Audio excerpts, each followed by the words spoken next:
नमस्कार। समर्पण एकेडमी में आप सभी का स्वागत है।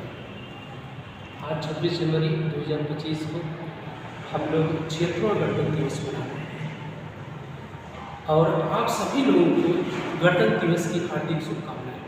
समर्पण एकेडमी टीम की तरफ से मैं विजय तिवारी आप सभी को हार्दिक शुभकामनाएं देता हूँ। गणतंत्र दिवस क्यों मनाया जाता है? आखिर हम 26 जनवरी को भी गणतंत्र दिवस क्यों मनाते हैं और गणतंत्र कहते किसको हैं? इन सभी प्रश्नों को एकदम विस्तृत रूप में मैं आपको आज बताऊंगा और इस चीज़ को जानने के लिए आपको पूरे वीडियो तक बने रहना पड़ेगा।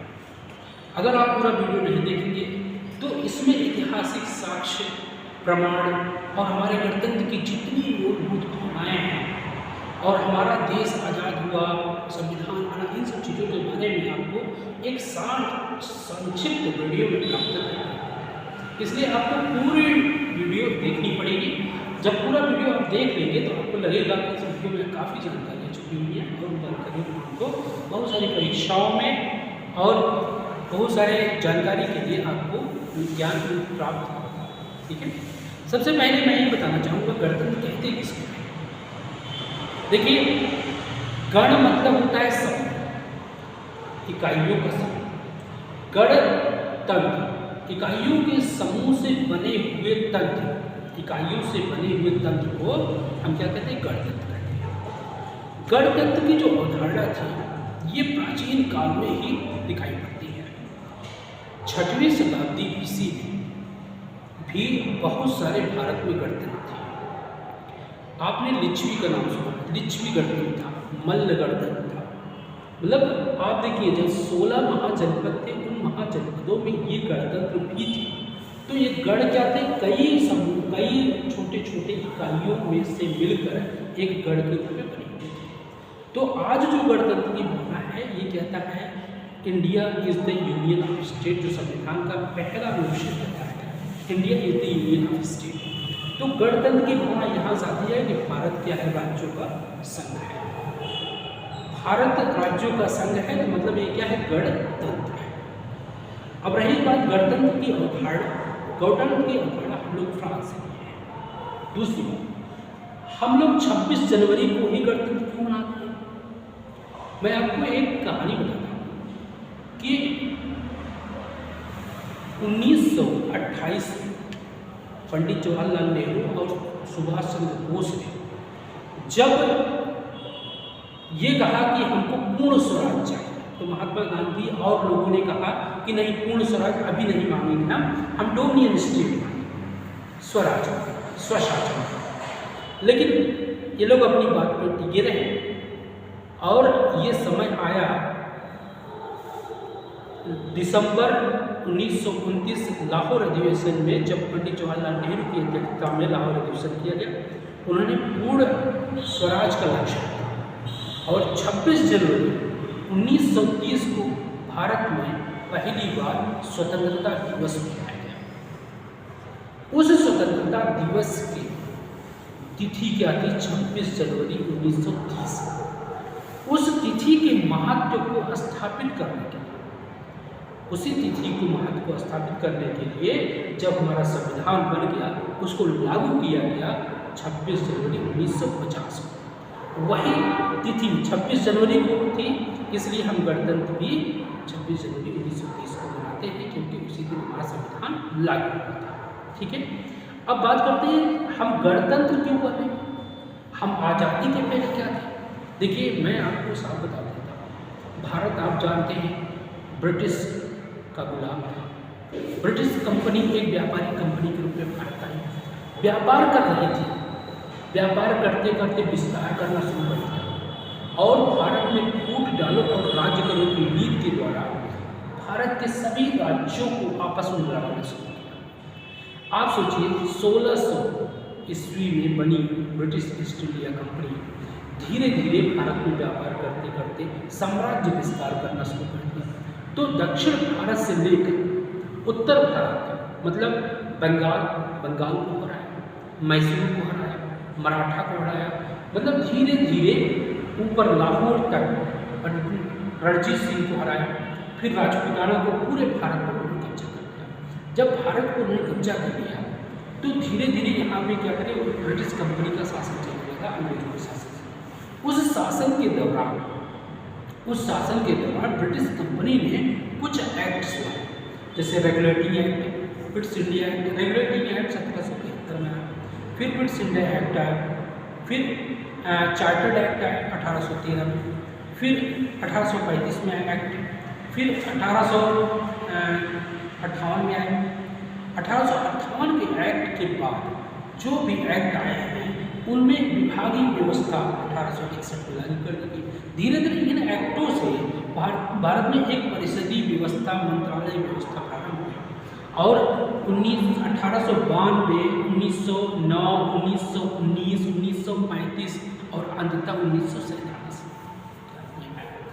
हम आपको बता दे रहे हैं कि लोग कहते हैं कि भारत में राष्ट्रवाद ब्रिटिश कंपनी या ब्रिटेन के द्वारा आया, भारत में आधुनिकता ब्रिटेन के द्वारा आई। ऐसी बात नहीं है। भारत में राष्ट्रवाद, भारत में आधुनिकता भारतीयों के लोगों के द्वारा आई। भारतीय लोगों ने ही भारत में राष्ट्रवाद लाया और भारतीय लोगों ने आधुनिकता लाई। अब देखिए, मैं आपको ये साफ बता दे रहा हूँ कि अगर आप सिंपल सी बात सोचिए कि कोई भी उपनिवेश किसी मात्र देश से ज़्यादा विकसित नहीं हो सकता है। एकदम कन्फर्म नोट कर लीजिए। मात्र देश कौन था? ब्रिटेन था और भारत क्या था? उसका उपनिवेश था। और इस उपनिवेश में वो राष्ट्रवाद क्यों आएगा? अगर राष्ट्रवाद आएगा तो भारत स्वतंत्रता की मांग करेगा और भारत स्वतंत्रता की मांग करेगा तो लोग क्या सोचेंगे? लोगों को क्या फ़ायदा मिलेगा? ब्रिटेन को क्या फ़ायदा मिलेगा? लेकिन भारतीय लोगों ने प्रतिरोध और प्रतिस्पर्धा को ध्यान रखते हुए भारत में जैसे द्वारिका नाथ टैगोर, देवेंद्रनाथ टैगोर, राजा राम मोहन राय, केशव चंद्र सेन, जैसे ईश्वर चंद्र विद्यार्थी, गोविंद महादेव रानडे और बहुत सारे ऐसे लोग थे जिन्होंने अपने प्राणों की बलि दी। चंद्रशेखर आजाद, भगत सिंह, राजेंद्र तिवारी, बिस्मिल्लाह खां, बहुत सारे लोग ऐसे थे जो अपने प्राणों की बलि लगा दिए। किसके लिए? भारत को स्वतंत्र। आखिर वो समय आया जब भारत को आज़ाद होने के लिए राष्ट्रवाद की जरूरत है। मैं आपको बता दे रहा हूँ कि भारत में पहला राष्ट्रीय आंदोलन 1857 में, लेकिन उस समय राष्ट्रवाद प्रॉपरली आधुनिक रूप में नहीं था, आंशिक राष्ट्रवाद। और उस आंशिक राष्ट्रवाद को ऐसे देखा जाए, अगर मान लीजिए हम यहाँ की बात करें तो हमारे मध्य प्रदेश में और भी बहुत सारे क्षेत्रों में छोटे छोटे समूहों पर अपने क्षेत्र को अंग्रेजों से मुक्त करने के लिए उन्होंने आंदोलन किया। और इसी में आप देखिए, मैं बता रहा हूँ ज़्यादा नहीं, अवंतीबाई लोधी का देख लीजिए, रामगढ़ रियासत की रानी लक्ष्मीबाई का देख लीजिए, चाहे जितने भी लोग हैं सबों ने अंग्रेजों का विरोध किया। लेकिन हमारे पास साधन कम थे, एकता का अभाव था और बहुत सारी रियासतें ऐसी थी जिन्होंने सहयोग नहीं किया, जिसके कारण 1857 क्रांति सफल नहीं हो पाई। अब बात करते हैं 1857 क्रांति सफल नहीं हुई तो उसकी सफलता के पर्याय क्या थे? उसकी सफलता के पर्याय दूरगामी थी। लोगों ने राष्ट्रवाद के बारे में सोचना शुरू किया, ब्रिटेन के बारे में सोचना पड़ा, ब्रिटेन क्या कर रहा है इसके बारे में सोचना शुरू किया। धीरे धीरे ये आंशिक राष्ट्रवाद पूर्ण राष्ट्रवाद के रूप में, और पूर्ण राष्ट्रवाद का परिवर्तित होता है पहले स्वदेशी आंदोलन। 1905 का पहला स्वदेशी आंदोलन जब होता है उस समय भारत में प्रत्येक तबका, मतलब आप सोचिए बंगाल विभाजन को लेकर 1905 में लॉर्ड कर्जन ने बंगाल को बांट दिया, क्योंकि बंगाली मानस उसमें राष्ट्रवाद से भरपूर थे। उनको बांट करके राष्ट्रवाद तोड़ने का प्रयास किया गया। जब राष्ट्रवाद को तोड़ने का प्रयास किया गया तो उन्होंने ये सोचा कि अगर राष्ट्रवाद तोड़ देंगे तो स्वतंत्रता की भावना नहीं आएगी। लेकिन राष्ट्रवाद टूटा नहीं, भले कांग्रेस विभाजित हो गया 1907 में सूरत अधिवेशन में, लेकिन राष्ट्रवाद नहीं टूटा, क्योंकि इसके बाद मैं आपको मैं बता रहा हूँ 1916 लखनऊ अधिवेशन हुआ और मैडम एनी बेसेंट और बाल गंगाधर तिलक ने फिर से नरम दल गरम दल को एक किया, अपितु मुस्लिम लीग और भारतीय राष्ट्रीय कांग्रेस को एक कर दिया। उसके बाद मैं आपको कहूँ 1916 में होम रूल आंदोलन हुआ जिसने पूरे भारत में अपना विस्तार किया। इसी समय एक ऐसे व्यक्ति का जन्म हुआ, एक ऐसा व्यक्ति आया जो सिर्फ एक लाठी के सहारे पूरे हिंदुस्तान में ढाल दिया। उसका नाम था महात्मा गांधी। महात्मा गांधी ने जिस आंदोलन की शुरुआत करी, उस आंदोलन में अच्छे परिणाम मिले, चाहे वो चंपारण विद्रोह हो, अहमदाबाद विद्रोह हो, अहमदाबाद मिल विद्रोह हो, जितना भी विद्रोह उसमें सफलता हुई। इसके बाद रॉलेट एक्ट, सबसे घृणित रूप देखा गया जलियांवाला बाग में। आपको बता दें 13 अप्रैल 1919 को जलियांवाला बाग हत्याकांड का पूरे भारत में विरोध किया गया। उसी समय मैं बता रहा हूँ भारत में खिलाफत आंदोलन आया। खिलाफत आंदोलन का रीजन, कारण कुछ दूसरा था, लेकिन खिलाफत आंदोलन को लेके पूरे भारत में विद्रोह अंग्रेजों का किया गया, विरोध किया गया। इसी क्रम में अगर देखा जाए तो भारतीय क्रांतिकारी भी पीछे नहीं रहे। वो तुरंत आगे जाना चाहते थे कि मुझे चाहे जैसे करके स्वतंत्रता मिलनी चाहिए, चाहे तरीका कुछ दूसरा। वो चाहते थे कि तुरंत हमको सफलता मिले। एक तरफ राष्ट्रवादी आगे बढ़ रहे थे, एक तरफ भारतीय राष्ट्रीय कांग्रेस आगे बढ़ रहा था, एक तरफ क्रांतिकारी आगे बढ़ रहे थे। अपने अपने रास्ते थे, लेकिन राष्ट्रवादियों में और भारतीय राष्ट्रीय कांग्रेस में के रास्तों में विविधता थी, लेकिन उनमें एक चीज सम्मिलता थी कि उनका लक्ष्य एक था, और क्या थी? भारत की स्वतंत्रता। प्रश्न यहाँ उठता है कि भारत की स्वतंत्रता के विचार पहले क्यों नहीं आए? आखिर यह क्यों आया? इसका मतलब ये है कि भारत की स्वतंत्रता के विचार तब आएंगे जब लोग इससे जागरूक होंगे, अंग्रेजों की नीतियों से जागरूक होंगे। अंग्रेजों ने यहाँ तक दबा कर रखा था कि हम ही ज्ञानी हैं, आप लोग सपेरों हो, आप लोग कुछ नहीं आता, आप लोग मुझसे ही ज्ञान ग्रहण कर रहे हैं। इन सब चीज़ों से उनको दबा के रखा था, जिससे यहाँ विज्ञान की कोई भी पूंजी नहीं हो पा रहा था। लेकिन धीरे धीरे शिक्षा के विकास, जागरूकता ने, बहुत सारी चीज़ों ने, और यहाँ के स्वामी विवेकानंद, दयानंद सरस्वती और बहुत सारे नेताओं के कारण यहाँ पे ज्ञान के आधुनिक ज्ञान की बात शुरू हुई। 1919 के बाद 1920 में एक असहयोग आंदोलन छिड़ा गया। असहयोग आंदोलन पहला भारत का ऐसा आंदोलन था जिसमें महिला, पुरुष, किसान, कामगार, वकील, मध्य वर्ग, क्रमिक और उद्योगपति तथा बुर्जुआ वर्ग सभी सम्मिलित, मतलब भारत के सभी कोनों पर असहयोग आंदोलन। असहयोग आंदोलन के रूप भले अलग अलग रहे हों, लेकिन वो एक ही उद्देश्य था, भारत को आजाद कराना। लेकिन वो तरीका क्या था? तरीका साधन और साधन की पवित्रता की मांग कर रहा था, मतलब अहिंसा था। किसके नेतृत्व में? महात्मा गांधी के नेतृत्व में अहिंसावादी था। अहिंसावादी आंदोलन के कारण उसमें कहीं भी हिंसा अगर उत्पन्न हो जाती तो महात्मा गांधी ने कहा था, अगर आप रास्ते से भटकेंगे तो मैं तुरंत आंदोलन वापस कर दूँगा। और मैं बता दूँगा 5 फरवरी 1922 को चौरी चौरा में गोरखपुर का एक स्थान है चौरी चौरा, उस स्थान पे कुछ आंदोलनकर्मी जा रहे थे तो पुलिस वाले ने कुछ टिप्पणी करी, और वो पुलिस वाले कहाँ के थे? हिंदुस्तान के थे, ब्रिटिश कंपनी में काम कर, ब्रिटिश हुकूमत का कार्य कर रहे थे।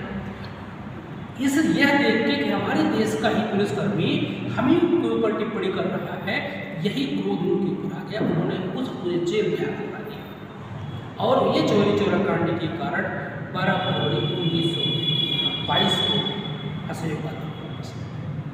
इसके बाद लोगों की शक्ति थोड़ी टूट गई, लेकिन उनके अंदर राष्ट्रवाद जो आ गया था, एक एकता की भावना आ गई थी, हम एक हैं, हम भारतीय हैं।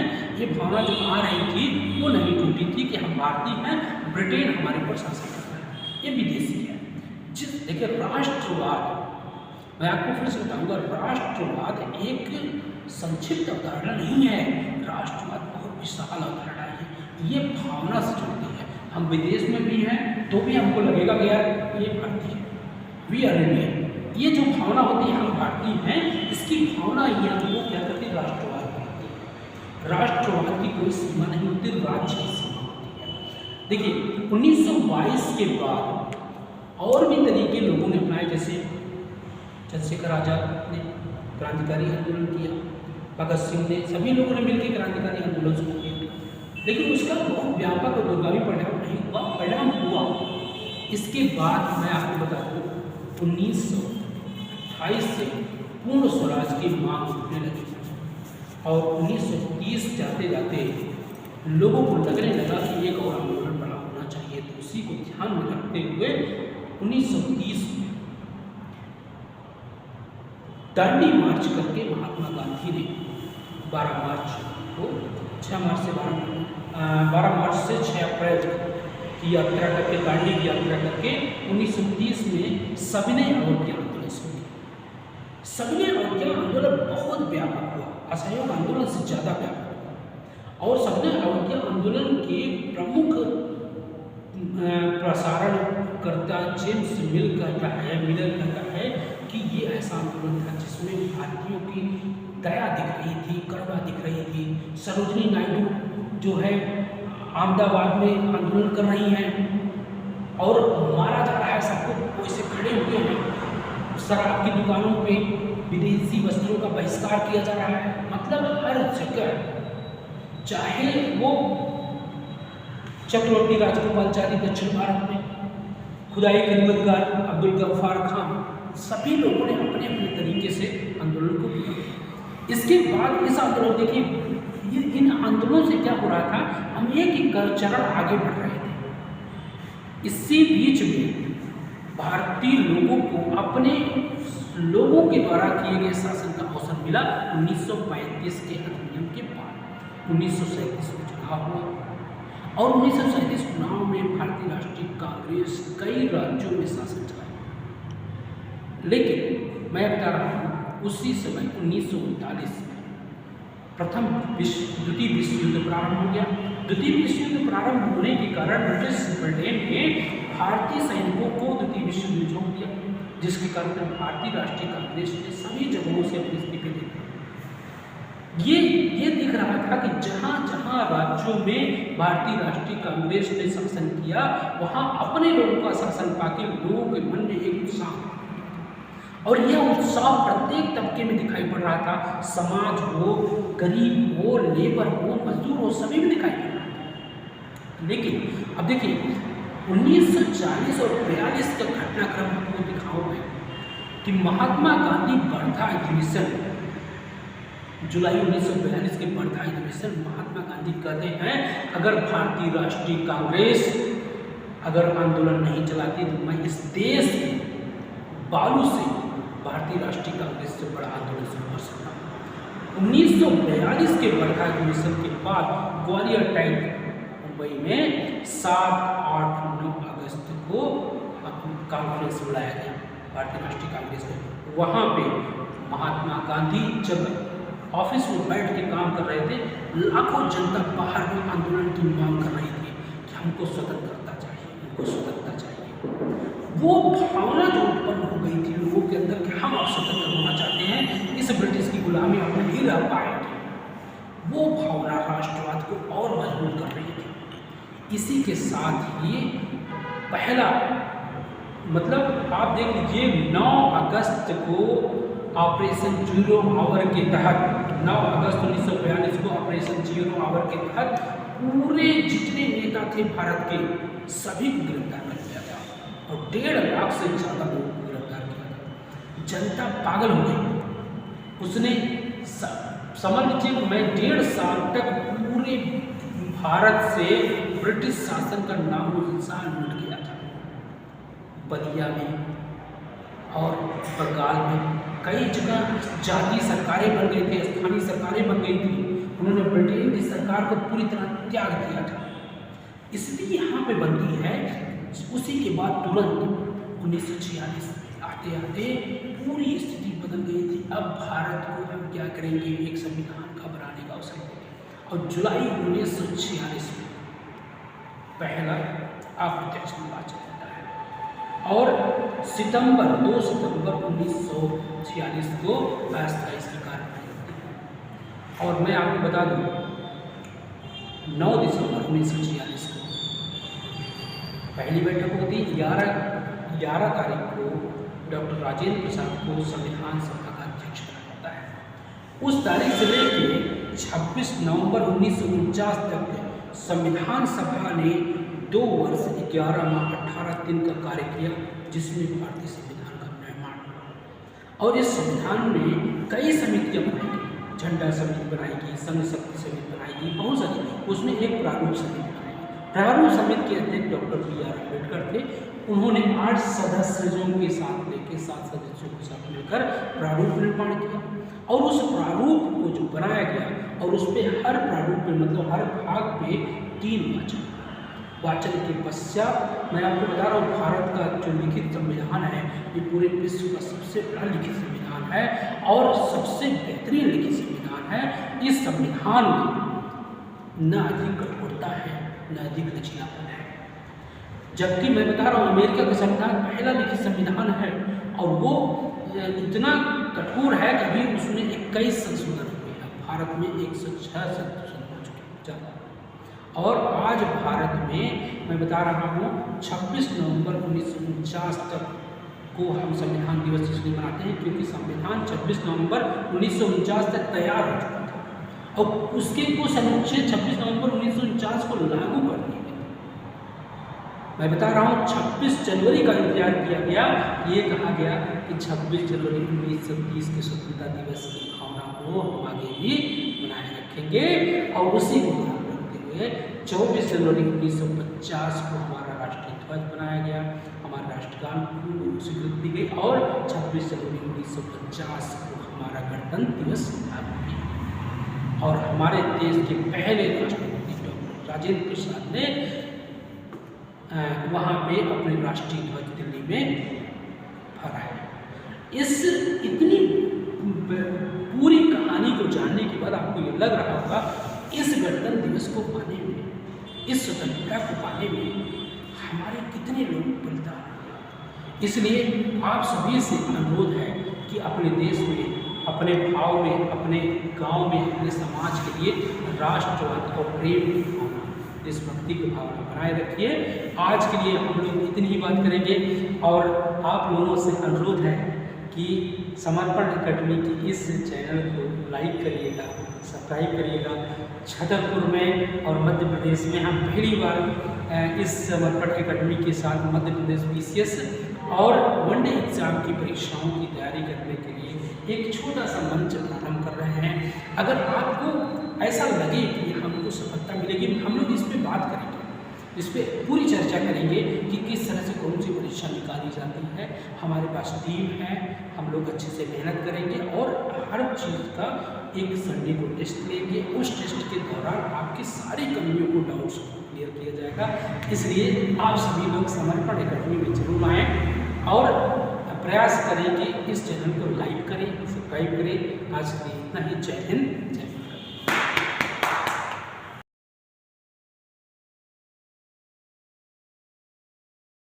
सभी को नमस्कार।